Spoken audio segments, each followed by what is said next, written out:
Hello everyone. Today we will move to England. On a quiet evening on the 20th of June 2023, Sarah Henshaw, a 31-year-old mother from Ilkeston, Derbyshire, vanished without a trace. Friends and family were left frantic. Sarah, known for her warmth and routine, had simply disappeared from her home on Norman Street. As the hours turned into days, fear grew. Police launched a full-scale search, warning that she could be in serious danger. The local community was on edge, and questions swirled. Where was Sarah? Who could have harmed her? What began as a missing person case would soon spiral into a chilling investigation, one that would shock the town and reveal a darkness lurking closer than anyone could imagine. Ilkeston is a quiet town nestled between Nottingham and Derby, and might seem an unlikely place for tragedy. With its riverside streets, small local shops and close-knit community, it is the kind of town where neighbours know each other and life moves at a steady, familiar pace. There are lovely wooded areas and fields with beautiful views. You can take a walk along the canal. It is truly a picturesque area. People here are very friendly, open and helpful. It was in this peaceful place that Sarah Henshaw raised her children. Sarah was a mother of 2 girls. She was the eldest of 6 children in a close-knit family. Her mother, Lorraine, remembered her as a well-behaved and quiet child, sporty and full of energy, with a love for swimming. Even as a youngster, Sarah had a keen eye for fashion and style, later pursuing studies in hair and beauty at college. As she grew older, Sarah dedicated herself to caring for others. She worked as a carer and was eventually promoted to supervisor, a role that reflected not only her skill but her kind and compassionate nature. Lorraine recalled that Sarah had a heart of gold, always ready to help anyone in need. She often supported her mother financially and made sure Lorraine could attend hospital appointments despite her health struggles. Sarah's generosity, selflessness, and unwavering devotion to family and friends made her deeply loved, qualities that made the tragedy of her disappearance all the more devastating. Everyone in the area knew Sarah. When contact with her was suddenly lost one day, the family became very concerned. Sarah's mother usually saw her through the window as she passed by the house, but for some time she had seen nothing of her, nor had there been any news. She called her younger daughter to share her worries. She phoned all friends and family, and no one had any idea where she could be. It was as though Sarah had disappeared into thin air, and those who knew her understood she would never have left without her daughters. On the 23rd of June 2023, the police were informed that Sarah had not been seen for several days. As the police spoke with the family, and it was completely out of character for her, they treated the case as a priority. It turned out that Sarah's car was parked outside her house. This was concerning because she never went anywhere without her car. A few years earlier, she had been assaulted by a stranger, and from that moment on, she had only travelled by car. She very rarely went anywhere on foot.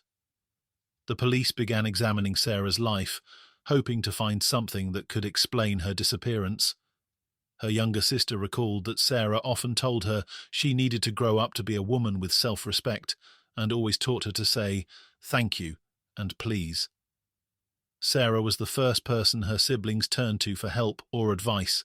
She loved her family dearly and never allowed anyone to speak badly of them. Moreover, she had a great sense of humour and laughed a lot. Everyone loved her. She was also a strong and independent woman. Although she was happy to help others, she rarely asked for help herself. She wanted to do everything on her own. As previously mentioned, Sarah's priority had always been her daughters and creating a happy home for them. When Sarah went missing, her phone was switched off the entire time, answering only through voicemail. This was very unusual because Sarah was constantly in contact with family and friends, regularly sending them messages. For the police, this was a huge red flag. They checked nearby CCTV cameras, but none of them captured her. How had she left the house unnoticed and without her car? Sarah had simply vanished. The police forced entry and entered Sarah's flat. Of course, she was not at home, but there were some concerning signs. Among them were a bucket with a mop and bleach. Additionally, the police found a broken necklace with an elephant charm, which Sarah never parted with, scattered across various parts of the flat. This was very worrying. The police took 23 exhibits from Sarah's home, including mobile phones, laptops, clothing, and a blue tarpaulin. Eventually, Sarah was spotted on CCTV. The last time she was seen was on the 20th of June, when she entered a local shop, 3 days before she was reported missing.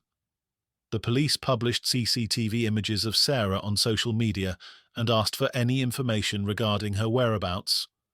A neighbour reported that day, at around 10 p.m, she heard shouting and arguments coming from Sarah's bedroom, followed by a banging noise, and then silence. The neighbour decided to send Sarah a message asking if everything was all right.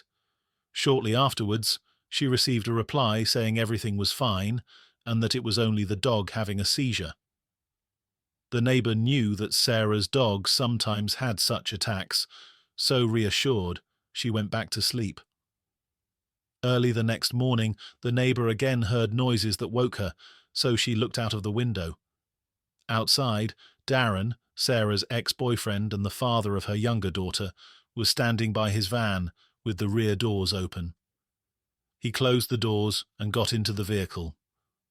Darren was a regular visitor to Sarah, so this did not arouse the neighbour's suspicion. The next morning, Sarah's friend knocked on her door, but she did not answer.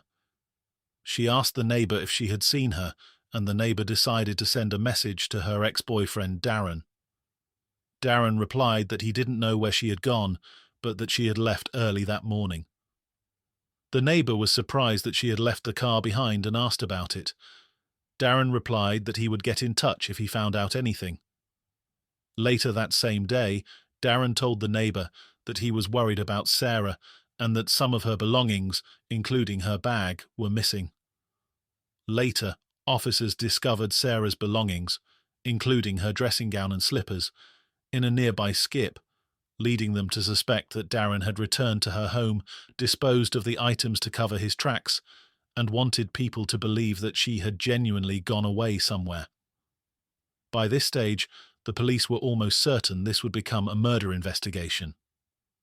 After reviewing CCTV, it became clear that earlier on the day Sarah disappeared, she had spent most of her time with a friend and returned home in the evening. She then went to a local shop, where she was captured on camera. When she came back home, it turned out that Darren was already there. He had let himself in while she was out. He still had a key to her house. Sarah was not happy about this. She had already asked him several times to return it. She no longer wanted to be with Darren and did not want these unannounced visits. Darren refused to leave, even though Sarah told him to. Sarah's friend was at the house at the time. She later said that Sarah and Darren began arguing over dinner. Sarah asked him to leave, but he refused. She then drove her friend home and returned at around 10 p.m. But Darren was still in her house. At 10:02 p.m., Sarah exchanged messages with her best friend. The last message she sent was at 10:09 p.m. Her friend replied at 10:37 p.m, asking if everything was all right, but never received a response. This meant that Darren was the last known person to see Sarah alive, and he was arrested on suspicion of her murder. In 2012, Sarah introduced Darren Hall to her mother, Lorraine. By this time, Sarah was a single mother with a young daughter.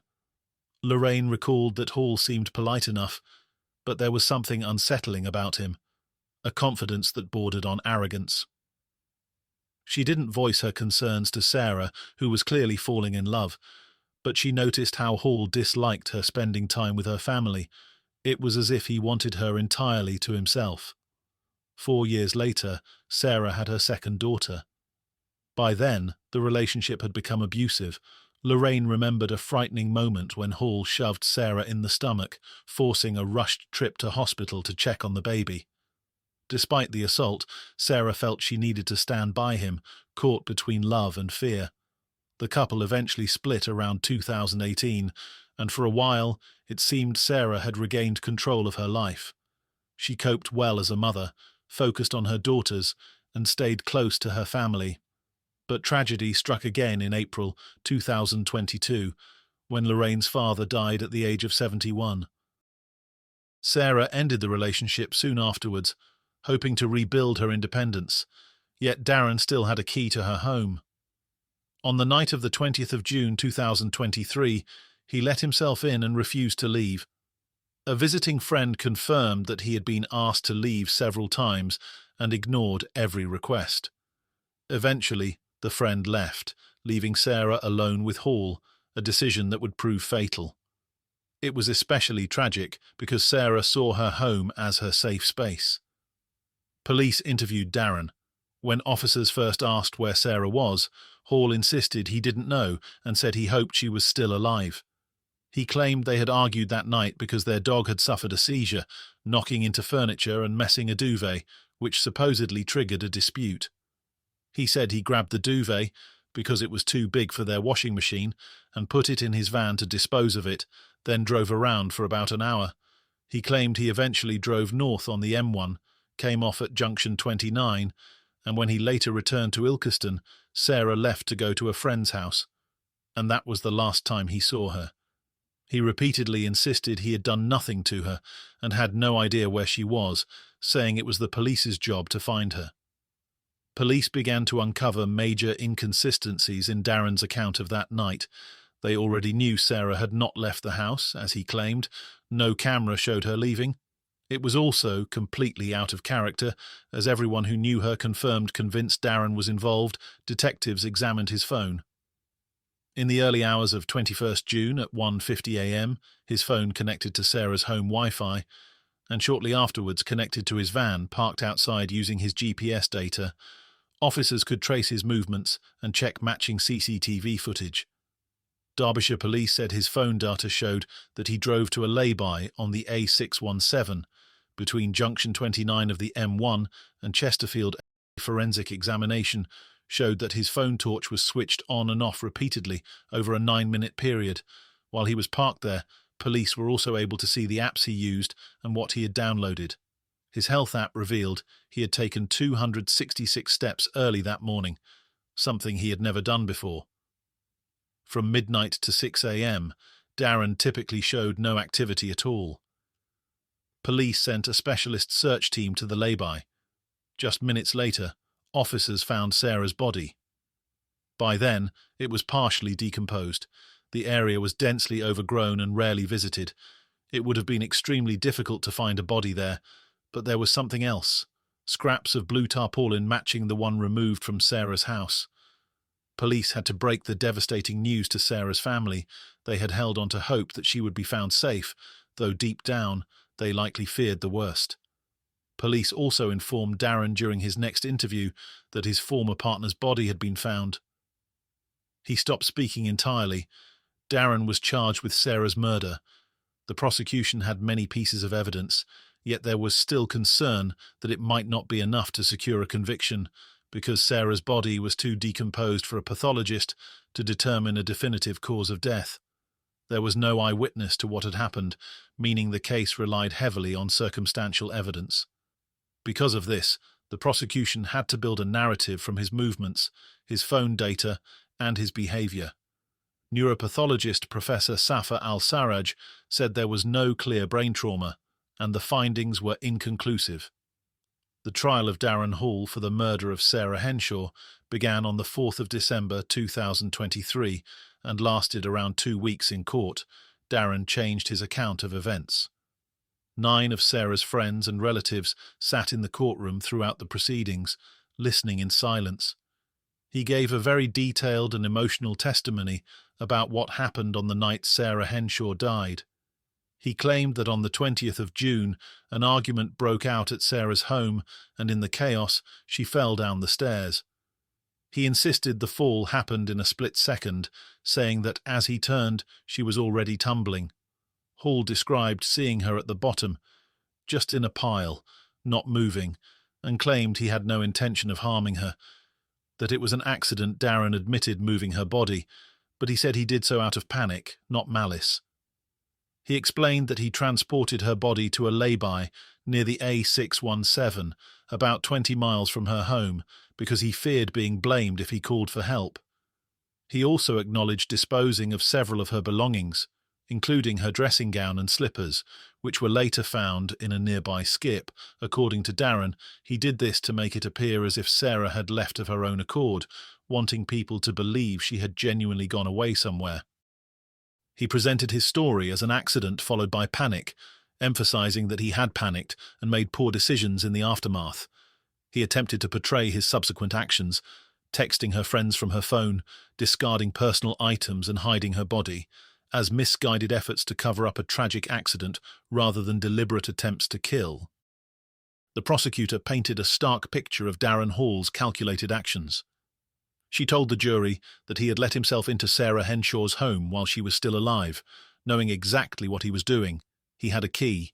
He stayed when he shouldn't have, and he knew the danger of the argument that would unfold.